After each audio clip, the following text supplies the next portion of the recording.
আসসালামু আলাইকুম viewers, welcome back to my channel. আজকে আমি আপনাদের সম্পূর্ণ নতুন ইউনিক একটি নাস্তা তৈরি করে দেখাবো।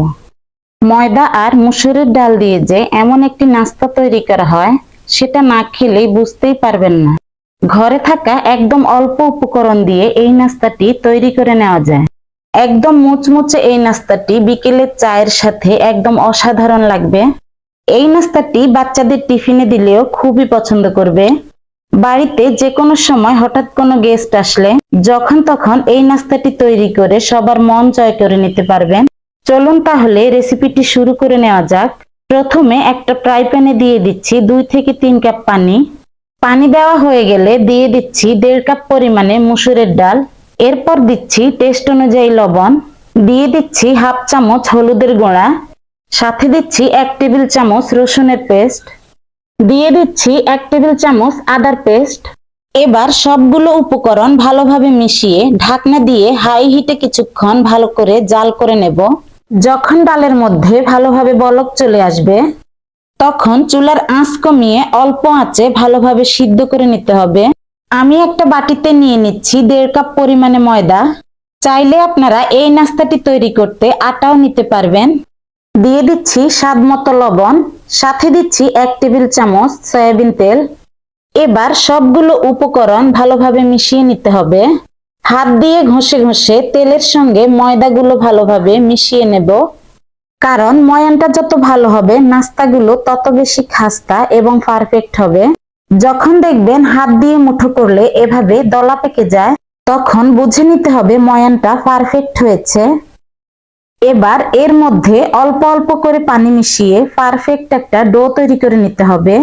একসাথে পানিটা মেশানো যাবে না, অল্প অল্প করে পানি দিয়ে একটা ডো তৈরি করে নেব।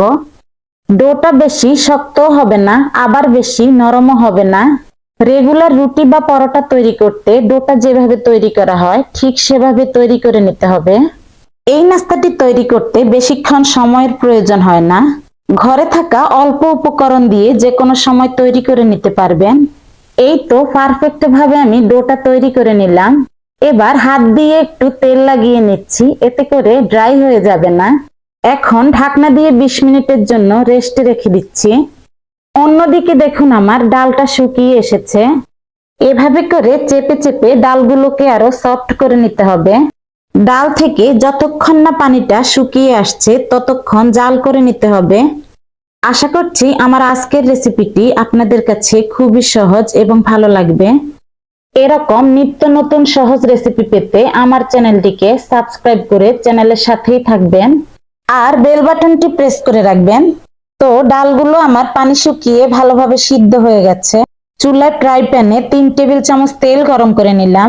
দিয়ে দিলাম 2টো পেঁয়াজ কুচি, সাথে দিলাম 3টা কুচি করা কাঁচামরিচ। এখন চুলার আঁচ মিডিয়ামে রেখে এই পেঁয়াজগুলোকে ভেজে নেব। পেঁয়াজের মধ্যে যখন হালকা কালার চলে আসবে তখন দিয়ে দেব হাফ টিস্পুন জিরার গুঁড়া, হাফ টিস্পুন ধনিয়ার গুঁড়া, হাফ টিস্পুন দিয়ে দেব মরিচের গুঁড়া। এবার সবগুলো উপকরণ ভালোভাবে মিশিয়ে 1 মিনিটের জন্য ভেজে নেব। চুলার আঁচটা কিন্তু লো টু মিডিয়ামে থাকতে হবে, না হলে মশলাগুলো পুড়ে যেতে পারে। এখন হচ্ছে এর মধ্যে আগে থেকে সিদ্ধ করে রাখা ডালগুলো দিয়ে দেব। ডালটাকে পেঁয়াজ আর মশলার সাথে খুব ভালোভাবে মিশিয়ে নিতে হবে। রেসিপিটি ভালো লাগলে লাইক, কমেন্টস এবং শেয়ার করে নেওয়ার অনুরোধ থাকবে। ডালটা ভালোভাবে মশলার সাথে মিশিয়ে নেওয়া হয়ে গেলে দিয়ে দিচ্ছি কুচি করে রাখা ধনিয়া পাতা। ধনিয়া পাতার সাথে ডালগুলোকে ভালোভাবে মিশিয়ে নিতে হবে। ডালের পুরটা আমার অলমোস্ট রেডি হয়ে গেছে। এখন পুরটাকে নামিয়ে কিছুক্ষণ ঠান্ডা করে নেব। 20 মিনিট পর ডোটা আমার একদম সেট হয়ে গেছে। এখন হচ্ছে ঢাকনা সরিয়ে ডোটাকে ভালোভাবে মথে নেব। ডোটা আমি কমপ্লিট ভাবে মথে নিয়েছি। এবার ডোটাকে হাত দিয়ে ডলে লম্বা করে নিতে হবে। এবার ছুরি দিয়ে ডোটাকে দুভাগ করে নিচ্ছি।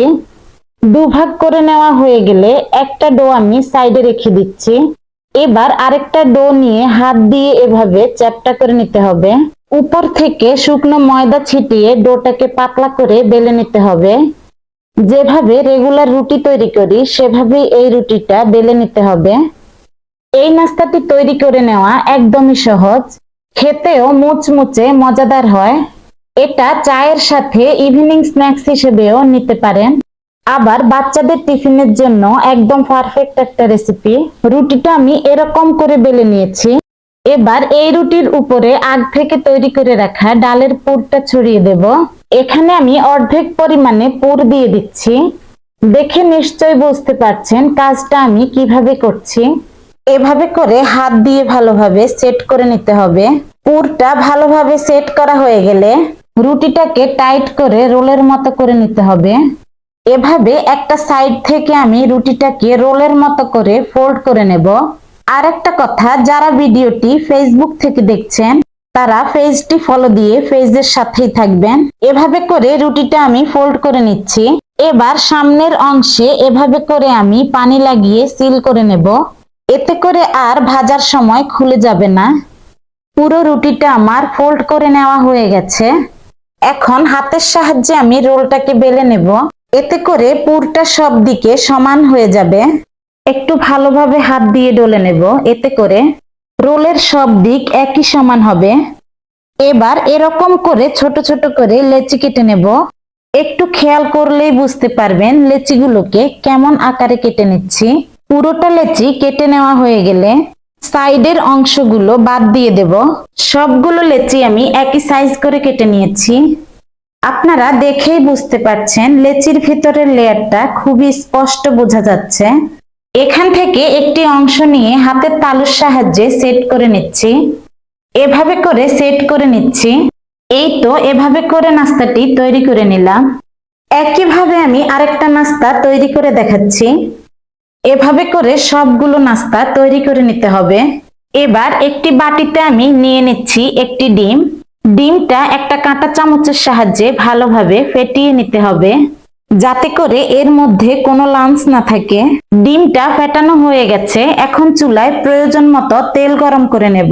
এখন তৈরি করা নাস্তাগুলো একটা একটা করে ডিমের মধ্যে দিয়ে খুব ভালোভাবে ডিপ করে দিয়ে তেলের মধ্যে দিয়ে দিচ্ছি।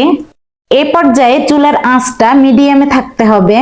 এভাবে এক এক করে ডিমের মধ্যে নাস্তাগুলো দিয়ে গরম তেলে দিয়ে দিচ্ছি। চুলার আঁচ মাঝারি হিটে রেখে একটু সময় নিয়ে নাস্তাগুলোকে গোল্ডেন ব্রাউন কালার করে ভেজে নেব। কিছুক্ষণ পর নাস্তাগুলোকে উল্টে দিচ্ছি।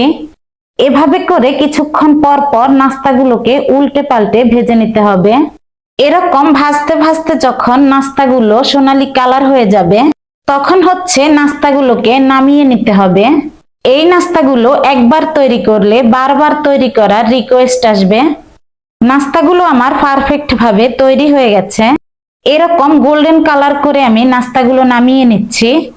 ঘরে থাকা অল্প উপকরণ দিয়ে আপনিও এই নাস্তাটি যখন তখন তৈরি করে নিতে পারেন আর সবার মন জয় করে নিতে পারেন।